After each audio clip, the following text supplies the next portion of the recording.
Olá pessoal, tudo bem? Aqui é o Caio falando. Antes de começar esse episódio, eu gostaria de um minutinho da sua atenção para 3 avisos ou 3 pedidos. Em primeiro lugar, fora Temer.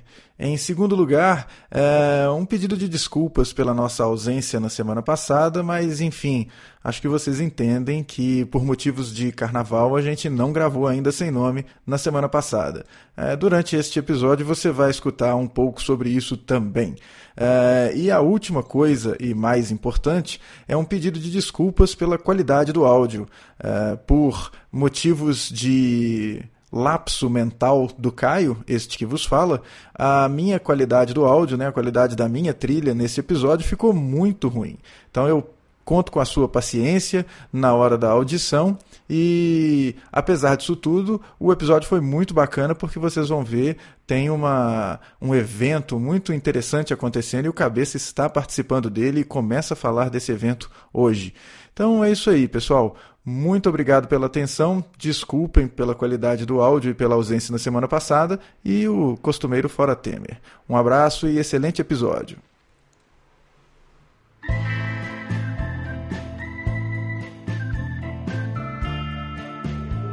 Olá! Hoje é dia 6 de março de 2017 e você está ouvindo a 126ª edição do Ainda Sem Nome, o seu podcast predileto sobre comunicação digital. Diretamente de Belo Horizonte, a cidade que só ameaça e não chove, eu sou o Caio César. E daqui de Austin, nos Estados Unidos, eu sou o Felipe Mengen. E aí, Caio, beleza? Why, how you doing, Felipe? I'm doing fantastic, thank you very much, Caio. Order me some ribs, ok?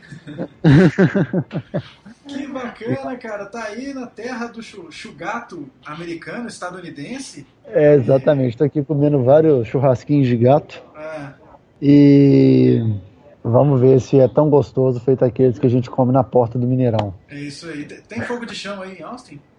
Tem, cara. Inclusive, muito pertinho aqui do centro de convenções, tem uma fogo de chão que hoje estava oferecendo um menu de almoço executivo por $15. Olha, eu acho que vale, hein, cara. Mas a minha pergunta é por que sair do Brasil para comer o churrasco brasileiro, não é verdade? A história é sair do Brasil para comer por $15. É, isso aí. Mas aqui a gente arruma boas opções por preços mais competitivos. Maravilha, Cabeça. Aqui uma curiosidade, antes que você até esclareça o que você está fazendo aí na terra de Donaldo Trump, você, por acaso, teve que dar o seu password dos seus dispositivos na hora que você foi fazer o controle da imigração? Cara, eu tenho uma sugestão. A gente faz as formalidades do episódio, entra nas frivolidades e eu conto um pouquinho do meu processo de entrada neste país. Em primeiro lugar, um agradecimento a todos aqueles que nos apoiam no Patreon. Muito bacana, obrigado pela sua ajuda. Em breve teremos verba para trilha sonora nova e será uma maravilha. Então você que apoia o Ainda Sem Nome, nosso mais fiel e honesto agradecimento. E você que ainda não apoia, faça isso, vá lá no patreon.com/ainda sem nome e veja quais são as nossas metas, quais são as nossas regalias para os mecenas e, enfim, faça parte. Abra a sua carteira, a sua continha do PayPal e deposite uma graninha pra gente lá, quanto você achar que a gente merece. É isso aí, Cabeça. É isso aí, você também pode acompanhar todos os episódios no aindasemno.me, a casa do Ainda Sem Nome, e lá você tem o link para todos os feeds, redes sociais, e a gente pede encarecidamente, se você ouve esse podcast no iTunes, por exemplo, que você deixe sua recomendação, seus joinhas lá, e faça um comentário para que mais pessoas conheçam o Ainda Sem Nome. Isso aí, Cabeça. Agora a gente pode entrar na pergunta dentro do nosso quadro predileto do Ainda Sem Nome, que são as frivolidades da semana. As frivolidades da semana.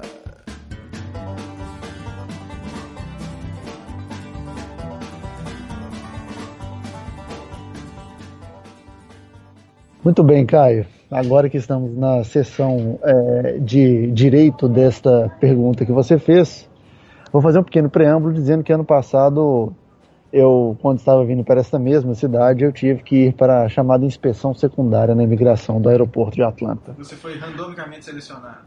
Randomicamente selecionado. Randomicamente, né? Uhum. Mas o cara, quando eu fiz lá o processo, o cara me fez algumas perguntas, não ficou satisfeito e me mandou para a inspeção secundária, na qual me fizeram as mesmas perguntas e em determinado momento perguntaram assim: você já esteve em Foz do Iguaçu? Falei, não. Já esteve na Cidade do Leste? Falei, não. Buenos Aires? Falei, Buenos Aires já estive uma vez. Muito bem. Irã, Iraque, Afeganistão, Paquistão, Síria, Líbia? Eu falei, não, nunca, jamais. E aí ele perguntou de onde era meu sobrenome, eu disse que era libanês. E que ele falou, você já esteve no Líbano? Eu falei, não. Tem vontade? Eu falei, tenho, mas não agora que o país está perigoso. E aí ele me deu o visto, eu entrei para Austin de novo. Esse ano eu estava especialmente com medo disso acontecer, porque é um saco, enfim, né? Você não quer fazer nada disso. Eu estava ciente de que várias pessoas estão tendo que dar os números, os seus dados de telefone, essas coisas todas. Mas enfim, cheguei lá, fiz o processo inteiro, tudo que o cara me pediu foi o meu cartão de visitas. Aí eu falei, beleza, né? Então não precisei de dar meu telefone, não precisei imprimir tudo, não precisei de mostrar nada, ele só pediu um glorioso cartão de visitas que eu mostrei, ele ficou muito satisfeito e eu entrei para os Estados Unidos este ano. Que bacana, isso você nem foi para a inspeção secundária também? Não, esse ano não, esse ano foi bem tranquilo, o que me deu muito tempo para poder comer, fazer, me inteirar das notícias enquanto eu esperava o meu voo de Atlanta para Austin. Bacana. Então, e aí o que eu vim fazer em Austin, é isso? Esta é uma pergunta que se desdobra da inicial, né? Já que Exatamente. Você deu as boas-vindas aos nossos ouvintes aí, já diretamente da terra do gado aí, né? Diga-nos o que você está fazendo aí, cara. Eu estou para o South by Southwest, vim para o South by Southwest Education, que acontece, hoje foi o primeiro dia, e fico para o Interactive, que acaba na quarta-feira que vem. Isso aí, o Cabeça está... Na terça-feira que vem. Está cobrindo esse evento por sua empresa, né, Cabeça? 42 formas. Isso. A gente veio... O tweet de hoje foi bem instrucional, né? Eu já vi lá o jeito correto de usar o crachá. O seu crachá. Isso é uma coisa interessantíssima, vai estar a gente vai pôr nas notas desse episódio. Quando você faz seu credenciamento aqui, eles mostram com o manequim qual o jeito certo de você segurar o crachá, que é, na verdade, no seu pescoço. Não nenhuma outra forma de segurar o crachá, como uma bolsa pendurada na sua mochila e preso na sua camiseta, é válida. O que vale é você simplesmente segurar o crachá como ele deve ser segurado no seu pescoço. Afinal de contas, esse é um evento que tem um dos objetivos é você encontrar pessoas e aprender coisas, né? É isso aí. Você não vai encontrar direito a pessoa se a identificação dela estiver no bolso, né? E é uma coisa engraçada que essa questão de networking, assim, que a gente acha que é meio forçada, né, em alguns pontos, aqui é muito natural. Então, ontem a gente estava numa rodinha, eles fazem um evento para quem chegou antes. E aí estava tomando a cerveja aqui, o Marcos, meu sócio, veio, Bruno Milagres, que já participou do Ainda Sem Nome algumas vezes, está aqui também. Então está conhecendo, figurinhas carimbadas aí. Walter Romano está chegando amanhã. Olha aí. Então, tá vendo? Então temos várias pessoas que estão participando. E a gente tomando a cerveja, quando chegou um cara assim, falou assim, vocês estão falando português? Quero conversar com vocês. E entrou na conversa em inglês, mas assim, o esquema é você realmente conhecer pessoas e ver coisas. Sim, mas que bacana. E o que você já viu aí nesses 2 primeiros dias de South by Southwest, cara? Caio, ontem, na verdade, foi só esse encontro preliminar, né? Não dá para ver muita coisa. Hoje, porque não tem evento, né? O evento começou hoje mesmo e logo de manhã foi meio 2 socos na cara, assim, porque abriu com um cara chamado Christopher Erbdin, que é um professor de Colômbia, que ele fala sobre como o sistema...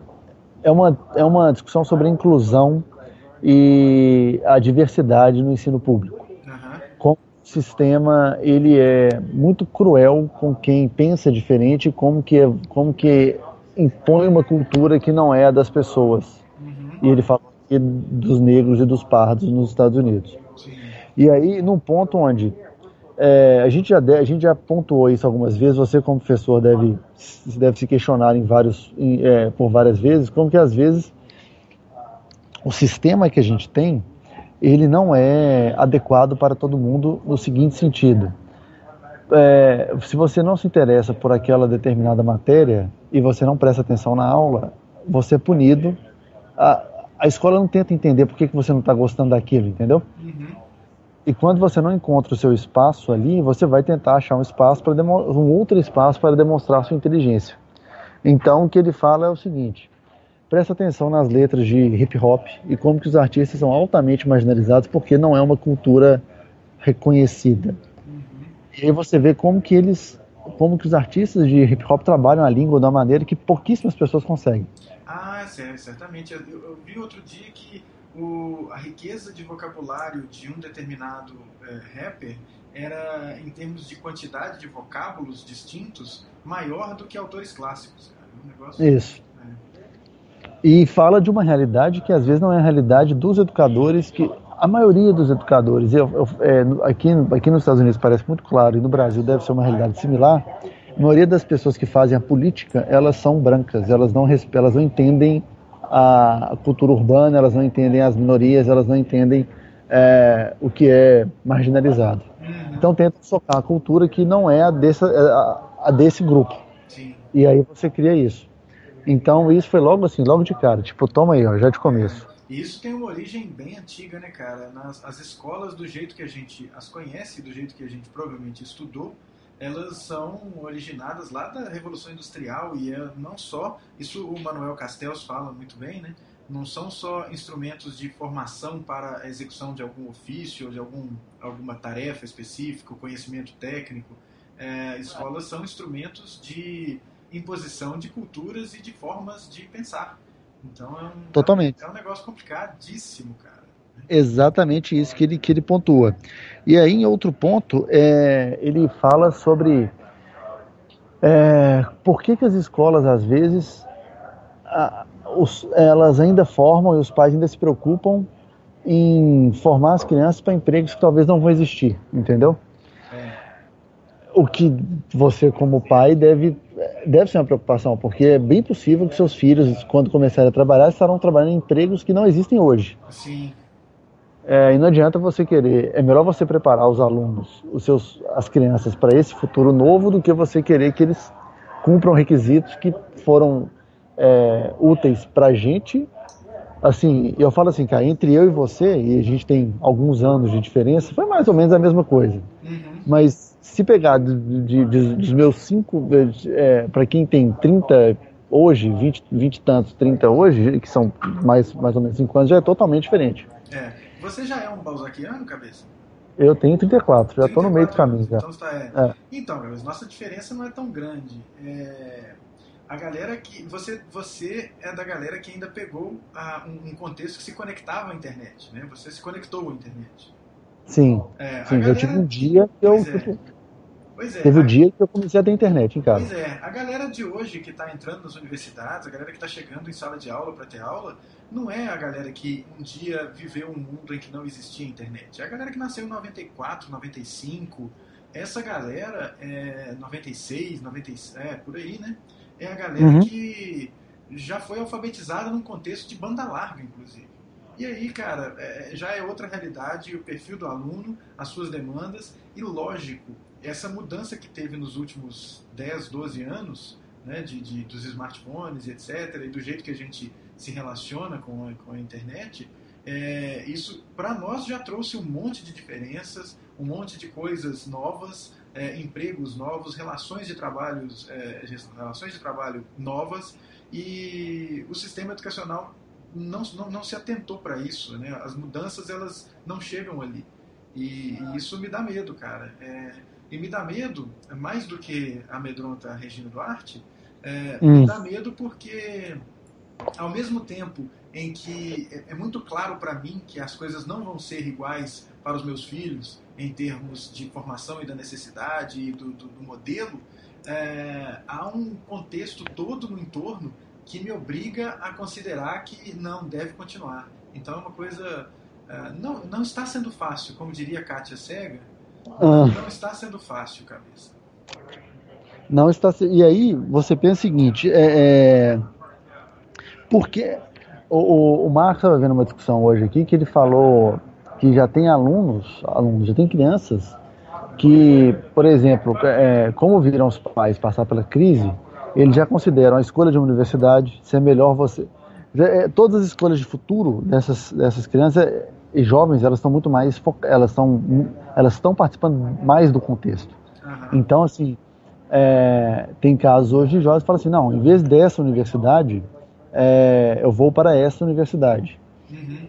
Ou então, assim, não vou fazer. Na época que todo mundo tem que ter uma startup, o cara prefere ter um emprego, porque é mais seguro do que você abrir o seu próprio negócio. Uhum. Então você tem todas essas.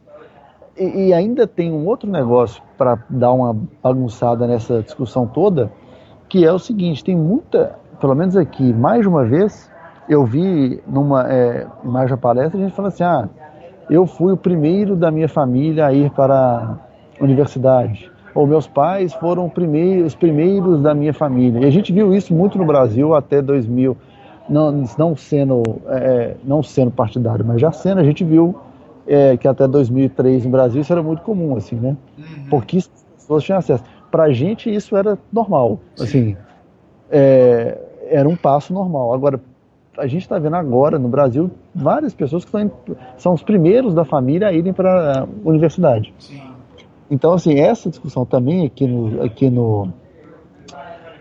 no South by Southwest nos Estados Unidos está sendo tá muito em pauta.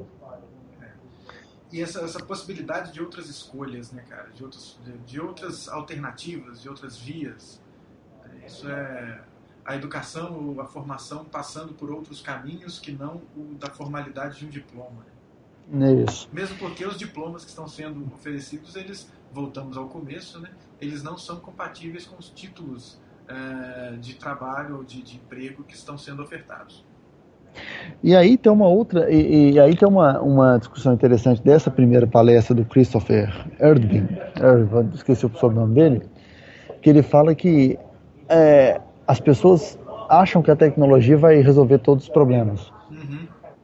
Quando, na verdade, você soca a tecnologia na sala de aula, os alunos não respondem porque a pedagogia está errada, Uhum. e aí falam que a culpa é dos alunos, e não do meio, entendeu? Então, assim, a discussão da educação, ela é muito mais complexa e envolve muito mais coisa do que a gente imagina, e não é só pôr dinheiro na educação. Tipo, vamos colocar, tudo se resolve. Não é só por dinheiro, não é só por tecnologia também. Tem que mudar o jeito de trabalhar o processo de aprendizagem. Não que o processo de aprendizagem ele tem que ficar mais fácil, porque aprender é um processo de esforço, né? E eu acho que é justamente isso que tem que ser trabalhado, né? O fato de que há uma demanda de um esforço cognitivo brutal para você aprender. E quando você apenas joga a tecnologia, o que acontece? Você diminui o esforço cognitivo necessário para o cara aprender uma coisa. Se você vai ficar só usando de vídeo, por exemplo, para uma aula, você vai começar a cair no dilema do roteirista de televisão, que tem que criar um roteiro espetacular para manter o aluno atento durante a sua aula. E a onda não é necessariamente essa, né? O esforço cognitivo é o de você se engajar com o assunto que você está estudando, investigar e experimentar. E isso não é o que a gente está acostumado a ver, não é o que a gente aprende a fazer quando a gente está estudando. Então é muito complicado. E se mudar o jogo no meio do caminho, cabeça, é difícil. Porque eu tento fazer isso com os meus alunos, de pedir a eles que adotem um papel de maior protagonismo no processo, né? De que às vezes até eles conduzam a aula a partir da sua leitura do texto, ou a partir da sua leitura do que quer que seja o material básico que foi dado. E isso é difícil pra caramba, porque quando o cara chega na disciplina que eu leciono, o cara já teve 3 anos de universidade e outros 15 anos, ou quase isso, de ensino médio, ensino fundamental, ensino básico. Então ele não tem o costume de assumir o protagonismo. E aí, qual que é a solução? Então você inverter a lógica desde o primeiro momento da educação da criança. Só que aí, quem que está a fim de apostar? É difícil, né, você encontrar alguém que esteja a fim de apostar nessa inversão, porque é justamente o que é muito diferente daquilo que foi feito, já vem sendo feito há mais de 200 anos, 300 anos. Então Completamente. complexo e muito desafiador. Então, repetindo, Kátia Cega não está sendo fácil. Não é fácil, é isso. E aí, por outro lado, eu vi uma discussão também que cabe o tema da conferência é sobre educação, lógico, mas assim, uma palestra que eu vi aqui um menino que fez um discurso para a escola de educação da Harvard, escola de formandos, ele foi o orador da turma. E ele, ao invés de fazer um discurso de orador, ele fez um poema e cantou como se fosse um hip hop, ou no dia e foi um sucesso viral, etc e tal. Então foi esse menino, junto com o cara de comunicação e marketing de Harvard, da escola de educação. E ele falando o seguinte, como que o processo de escolher este cara envolveu também a parte de comunicação e marketing, porque eles sabiam do risco que era fazer um negócio não tradicional para uma escola que é tradicional. E só que eles falavam assim, a gente já tinha um público, a gente construiu um público nas redes sociais, a gente construiu uma audiência, a gente dialogava com essa audiência. Resolvemos arriscar. E o outro ponto foi, em vez de colocar toda a cerimônia de graduação às 2 horas, eles fragmentaram por pedaços, e naturalmente o pedaço desse poema ele foi o mais compartilhado. Foram 32 milhões de visualizações do vídeo no Facebook, centenas de milhares no YouTube e tudo mais. E um ponto que eu achei interessante foi o seguinte, o medo era como a gente vai aceitar ou não vai aceitar os comentários no YouTube.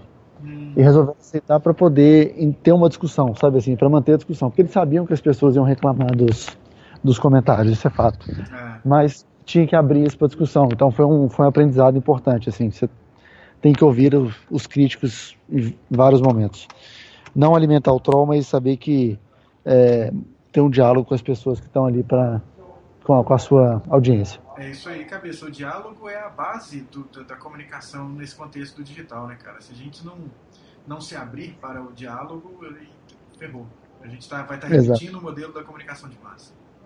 Exato.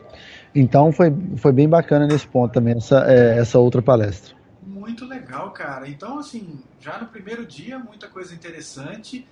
Ainda temos aí mais 7 ou 8 dias de cabeça em Austin, né?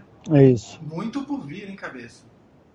Muito por vir. Vai ser bacana. Vai ser muito bacana e acho que a edição da semana que vem, que já vai ter o Interactive rolando e tal, já vai ter mais material pra gente discutir. Eu pretendo produzir alguma coisa pra gente pôr aqui no podcast. Maravilha, e eu tenho certeza que esta edição da semana que vem, junto com essa de hoje que a gente já está conversando sobre o Southwest, compensem o fato de que na semana passada, caro ouvinte, se você está distraído aí, talvez você está ainda se recuperando da ressaca carnavalesca, nós não tivemos a tão falada edição Live from Bloquinho, né, cabeça?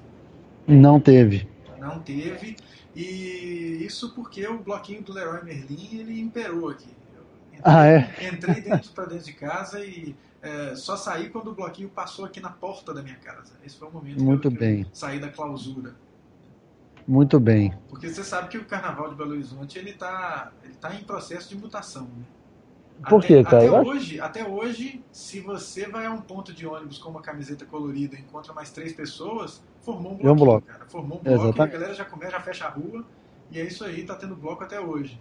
Exatamente. Acho a festa linda, acho que é tudo bacana, todos temos que festejar, mas há uma suspeita de que é um reflexo da desilusão geral da população, né? Então a galera quer festejar mesmo porque viver o resto da realidade tá difícil, né? Haja visto que a palavra folia é loucura em italiano, né? Então a galera quer a folia porque a realidade tá difícil de engolir. A realidade ela não tá só dura aí não, viu? Ontem eu tava chegando, a gente chegou no hostel, e aí uma menina no nosso quarto e tal, ela falou assim, de onde vocês são? A gente falou do Brasil. Ela, eu tenho lido algumas coisas do Brasil, mas não sei direito o que é. Tentando meio não entrar no assunto. E aí eu falei assim, a gente falou assim, não, o que é? Eu falei assim, alguma coisa de política, mas se vocês não quiserem discutir isso, tá tudo certo, viu, gente?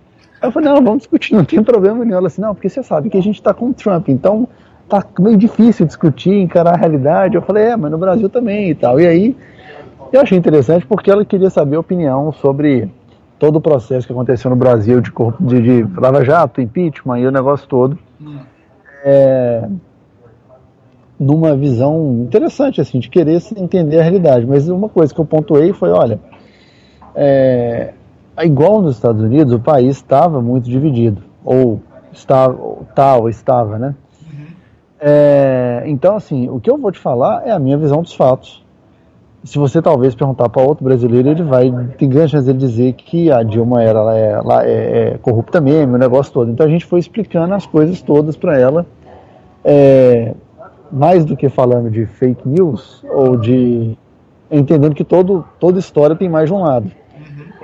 O único ponto que eu falei, olha, o que eu acho que agora muita gente que apoiou o impeachment está entendendo que foi usado como massa de manobra.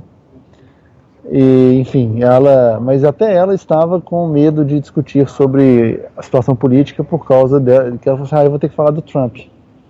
E aí a gente falando que no Brasil o voto é obrigatório para quem está entre 18 e 70 anos, ela falou, mas pô, seria muito bom se acontecesse nos Estados Unidos, né? Eu falei, é um jeito de você participar e é tão diferente assim, você ter que falar de um processo político e um processo eleitoral, porque a realidade é muito diferente nesse ponto. Ela falou, como é que é no seu estado votar? Eu falei, não, no meu estado, ou em qualquer estado do Brasil, é simples. Você tem uma urna eletrônica que você digita o número do candidato, confirma e você resolve o negócio. Ela, não, porque aqui, eu falei, eu sei, aqui nos Estados Unidos você tem 159 mil formas diferentes de votar, e é tudo mais complexo, etc e tal. Então foi interessante essa discussão fora de contexto, assim, fora de evento, para falar sobre política. Pois é, não está sendo fácil para ninguém, né, cara? Não está sendo fácil para ninguém. Inclusive, cabeça, eu estou querendo propor uma coisa bastante ousada aqui, já que a gente está se alongando ao ponto do Skype começar a nos boicotar. Eu vou deixar uma coisa aqui no ar. Nós temos uma série de links que a gente está desde a última edição que a gente fez, a 124ª, que foi até antes do Lito, né? Com algumas recomendações para que serem comentadas. Faremos isso apenas na newsletter que será enviada aos nossos mecenas. Então esses links que estão aqui para serem comentados, já que a nossa edição não está sendo fácil, Austin parte 1 está se delongando nesse sentido, vamos deixar esses links e os devidos comentários para os nossos mecenas que receberão um conteúdo rico e ilustrado na newsletter que nós vamos enviar para eles. E continuemos com essas discussões acerca das mudanças culturais e etc. aí na nossa querida cidade de Austin, capital do estado da Estrela Solitária. É isso aí. É a capital mesmo, né, cabeça? É a capital, inclusive. Então não é a maior cidade. Os conhecimentos geográficos ainda valem alguma coisa. Não é a maior cidade. Tem mas é a capital. É a capital. É a capital. Cabeça, já que você vai ficar aí um tempão, cara, recomendaria aí dentro do setor de frivolidades você testar um pouco a sua paciência e tentar encontrar o pessoal do No Agenda que está aí. Né? Ele é residente na cidade de Austin, no Texas. Digo porque, se você tiver paciência, porque acho que vai ser um pouco difícil você conversar sobre política com ele, sabe? Não sei. Então tente achar aí o Adam Curry, que é um dos responsáveis pelo No Agenda, e ele, até onde eu sei, ele mora em Austin e provavelmente deve estar falando que a cidade agora está cheia de turistas. Eu vou tentar achar pra gente fazer essa discussão aí. Mas também tem muito para falar. Acho que na semana que vem eu vou ter mais para falar também sobre todos os churrascos que eu comi, todos os mexicanos e as cervejas que provei. Para um guia turístico de Austin. Faz o seguinte, cabeça, faça mudanças de status no seu WhatsApp, providencie snaps, você e o padre. Isso. Isso. E faça também um roteiro de biritas no Untapped. Farei isso. Pronto. Faça Tentarei isso. fazer Catalogue o meu melhor. as suas biritas aí, né?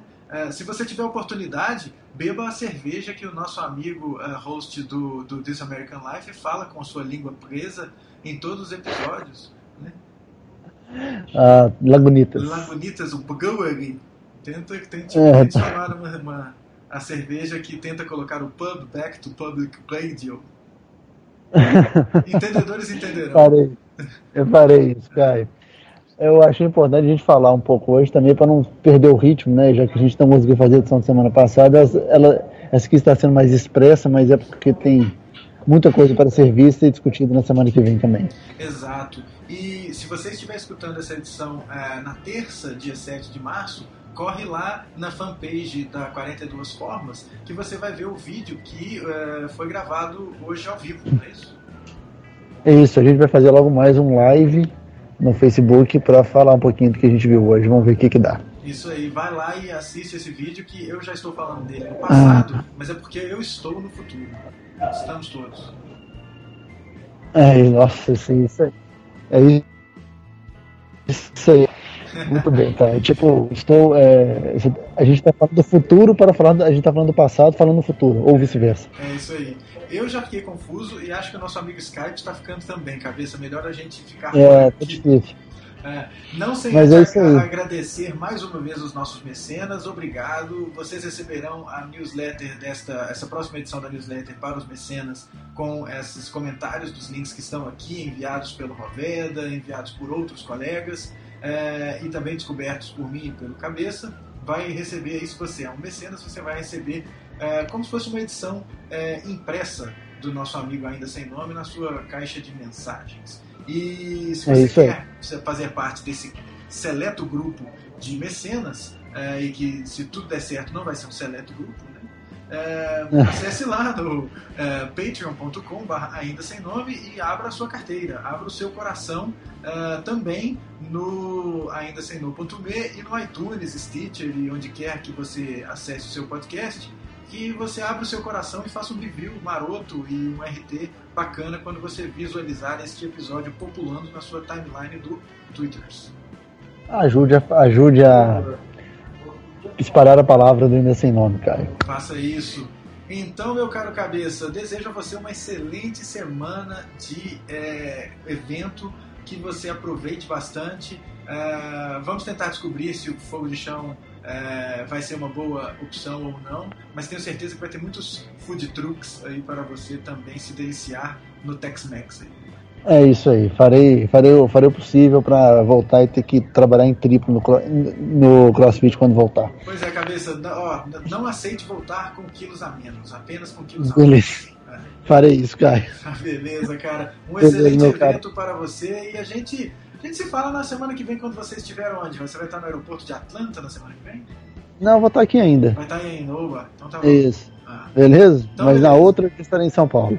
Ótimo. Então vamos combinar que vamos tentar ter convidados, hein, Cabeça?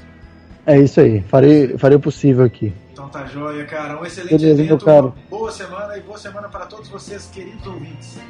Valeu, galera. Um abraço. Até mais. Um abraço.